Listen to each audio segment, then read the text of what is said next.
नमस्कार। आज देश की तमाम फटाफट खबरों में आपका स्वागत है। पिछले कई दिनों से मौसम का मिजाज बदला हुआ था। लोगों को सिर्फ सुबह शाम की ठंड का एहसास हो रहा है। वहीं अब उत्तरी हिमालय क्षेत्रों में एक बार फिर पश्चिमी विक्षोभ सक्रिय हो गया है, जिसके चलते एक बार फिर ठंड लौट सकती है।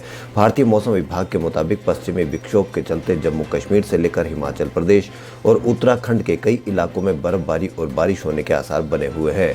मौसम विभाग ने अनुमान जताया कि 15 फरवरी के बाद मध्य प्रदेश, छत्तीसगढ़, ओडिशा, झारखंड, महाराष्ट्र, तेलंगाना और तमिलनाडु में बेमौसम बारिश हो सकती है। संसद के ऊपरी सदन में गुरुवार को रक्षा मंत्री राजनाथ सिंह ने बताया कि चीनी सेना फिंगर 8 से पीछे हटने को तैयार हो गई है। अब अधिकारियों का कहना है कि भारतीय और चीनी सैनिकों का प्रारंभिक विघटन पैंगोंग झील तक सीमित है और दोनों सेनाओं को अपनी असल तैनाती पर वापसी आने पर 2 हफ्ते का समय लग सकता है। एक बार ये प्रक्रिया खत्म हो जाएगी तो 48 घंटों के अंदर एक कोप्स कमांडर स्तरीय बैठक होगी, जिसमें गतिरोध वाले अन्य स्थान जैसे हॉट स्प्रिंग, गोगरा और 900 वर्ग किलोमीटर डेप्सोंग मैदान पर चर्चा की जाएगी। सुप्रीम कोर्ट ने नेटफ्लिक्स और अमेजॉन प्राइम सहित सभी बड़े प्लेटफॉर्म पर विनियमित करने के लिए सभी उच्च न्यायालयों में दायर याचिकाओं को क्लब के लिए केंद्र सरकार द्वारा स्थानांतरित की गई एक याचिका पर नोटिस जारी किया है। जस्टिस एस अब्दुल नजीर और संजीव खन्ना की पीठ ने 3 दिन पहले यानी 9 फरवरी को सूचना और प्रसारण मंत्रालय, इलेक्ट्रॉनिक्स और सूचना प्रौद्योगिकी और विधि और न्याय मंत्रालय द्वारा संयुक्त रूप से दायर स्थानांतरण याचिका पर एक नोटिस जारी किया था, जिसमें Punjab, Haryana high court, Madhya Pradesh high court और इलाहाबाद हाई कोर्ट में याचिका दायर करने वाले सभी याचिकाकर्ताओं को नोटिस जारी किए थे। कोरोना महामारी में भारत पूरी तरह से जंग जीतने में लगा हुआ है। भारत अपने नागरिक को ही नहीं, देश की भरपूर मदद कर रहा है। भारत में कोरोना टीकाकरण अभियान के तहत 70 लाख से ज्यादा लोगों को वैक्सीन दी जा चुकी है। देश भर में टीकाकरण रफ्तार पकड़ता जा रहा है। केंद्रीय स्वास्थ्य मंत्रालय के मुताबिक टीकाकरण के 27वें दिन शाम 7 बजे तक 74 लाख कोरोना योद्धाओं को टीका लगाया जा चुका है। अब तक कुल 1,53,799 टीके के सत्रों का आयोजन हो चुका है। आधुनिक सुविधाओं के साथ इन दिनों रेलवे कोच की संख्या बढ़ाने की जगह कोच में ही सीटों की संख्या बढ़ाने पर जोर दे रहा है। कपूरथला रेल कोच फैक्ट्री ने इसमें कामयाबी भी हासिल की है। इंजीनियरों की टीम ने पहले के मुकाबले करीब 15% कोच की संख्या बढ़ा दी है। ट्रायल के बाद इस कोच से यात्रा करने की अनुमति दी जाएगी। कपूरथला कोच फैक्ट्री में नए डिजाइन वाले LHB कोच पैमाने पर खरा उतरा तो आने वाले दिनों में मेल और एक्सप्रेस ट्रेनों में AC3 वाले कोच की संख्या स्लीपर की जगह ज्यादा संख्या में लगेगी, क्योंकि इस कोच का किराया सामान्य AC3 कोच के मुकाबले कम रखा जाएगा और स्लीपर कोच से थोड़ा अधिक। रेल मंत्रालय भी इस पहल को पहले ही मंजूरी दे चुका है। लोकसभा में बृहस्पतिवार को नए कृषि कानूनों पर हाई प्रोफाइल ड्रामा हुआ। कांग्रेस के पूर्व अध्यक्ष राहुल गांधी ने मोदी सरकार को हम दो हमारे दो की सरकार बताया और कहा कि इन कानूनों का मुख्य उद्देश्य मंडियों, किसानों और ग्रामीण अर्थव्यवस्था को खत्म कर 2 लोगों को लाभ पहुंचाने का है। उन्होंने कहा कि किसान, छोटे व्यापारी, छोटे दुकानदार 1 इंच पीछे नहीं हटेंगे। ये सरकार को सत्ता से बेदखल कर देंगे। देश की 25 करोड़ से ज्यादा आबादी आर्सेनिक युक्त जहरीला पानी पीने को मजबूर है। IIT खड़गपुर ने आर्टिफिशियल इंटेलिजेंस आधारित अनुमान मॉडल का इस्तेमाल कर एक अध्ययन किया। अध्ययन के अनुसार देश के 20% भूजल में जहरीला तत्व आर्सेनिक मौजूद है। शोधकर्ताओं के मुताबिक कई सरकारी और गैर सरकारी संगठनों की आर्सेनिक पर रिपोर्ट की तुलना में देश का बड़ा हिस्सा और आबादी आर्सेनिक की चपेट में है।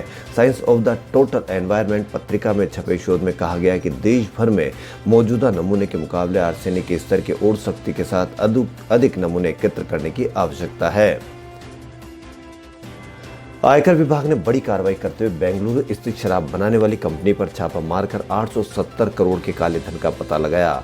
केंद्रीय प्रत्यक्ष कर बोर्ड के अधिकारी ने बताया कि छापे की कार्रवाई 9 फरवरी को की गई थी। पूरे देश में 26 ठिकानों पर छापे मारे गए थे। उन्होंने बताया कि छापे की सभी कार्रवाई में कुल 878 करोड़ की अघोषित आय का पता चला।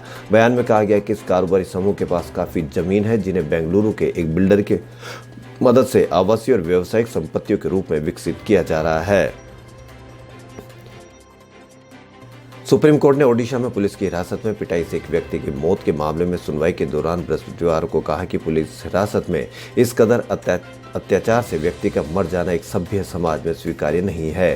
शीर्ष कोर्ट ने कहा कि यह सिर्फ मरने वाले के प्रति अपराध नहीं बल्कि पूरी मानवता के खिलाफ है और संविधान के अनुच्छेद 21 के तहत मिले अधिकारों का उल्लंघन है। जस्टिस अशोक भूषण और अजय रस्तोगी की पीठ 1988 के एक मामले में सुनवाई कर रही थी।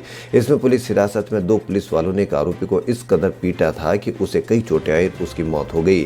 पीठ ने इस अपराध को धारा 324 के तहत शामिल करने से इनकार करते हुए कहा कि मृतक के परिवार को मुआवजा दिया जाना चाहिए। पश्चिम बंगाल की मुख्यमंत्री ममता बनर्जी ने गुरुवार को भाजपा का अपना यह आरोप साबित करने की चुनौती दी कि उनकी पार्टी तृणमूल कांग्रेस ने केंद्र द्वारा राज्य को भेजे गए धन का दुरुपयोग किया है।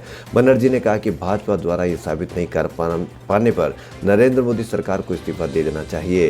तृणमूल कांग्रेस प्रमुख बनर्जी ने कोलकाता में गैर सरकारी संगठन नागरिक समाज संगठनों के कार्यक्रम को संबोधित करते हुए दावा किया कि भाजपा नेता अमित शाह द्वारा इस्तेमाल की जाने वाली भाषा से अहंकार की बू आ रही है और यह एक केंद्रीय गृह मंत्री को शोभा नहीं देता है।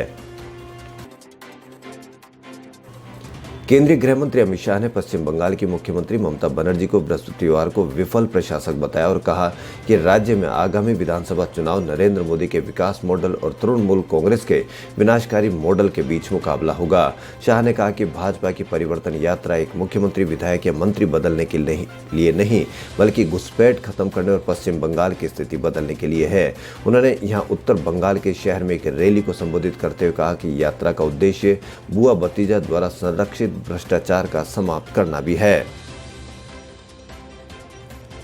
यात्रियों को अब हवाई यात्रा के लिए अधिक धनराशि खर्च करनी होगी क्योंकि नागरिक उड्डयन मंत्रालय ने बृहस्पतिवार को घरेलू हवाई किराए की निचली और ऊपरी सीमा 10 से 30% तक बढ़ा दी है। मंत्रालय ने बृहस्पतिवार को अपने आदेश में कहा कि नई सीमा 31 मार्च 2021 तक या अगले आदेश तक लागू रहेगी।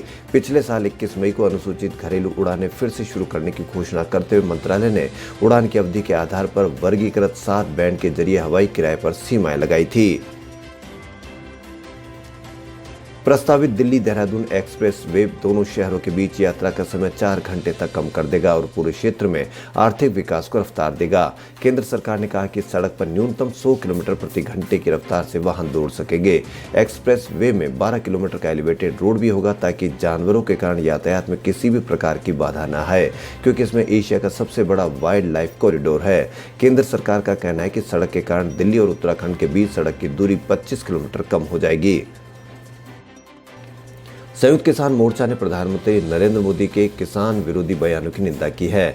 किसान नेताओं ने कहा कि प्रधानमंत्री ने संसद में ये कहते हुए बिना मांग के इस देश में बहुत कानून बनाए गए हैं। इस बयान ने साबित कर दिया कि ये कानून किसानों की मांग नहीं रही है। संयुक्त किसान मोर्चा ने एक बयान में कहा कि किसानों की मांग कर्जा मुक्ति और फसल के पूरे दाम की रही है जिस पर सरकार गंभीर नहीं है। किसान नेताओं ने कहा कि महापंचायतों का दौर लगातार जारी है। पंजाब के जगराव गाँव में गुरुवार को विशाल सभा आयोजित की गई। इसमें किसानों के साथ साथ अन्य नागरिकों ने भी बढ़ चढ़कर भागीदारी दिखाई। शंभू बॉर्डर पर भी किसानों ने पंचायत की। खबरों फिलहाल इतना ही। यदि आपको हमारा चैनल पसंद आए तो लाइक, सब्सक्राइब और शेयर अवश्य करें। धन्यवाद।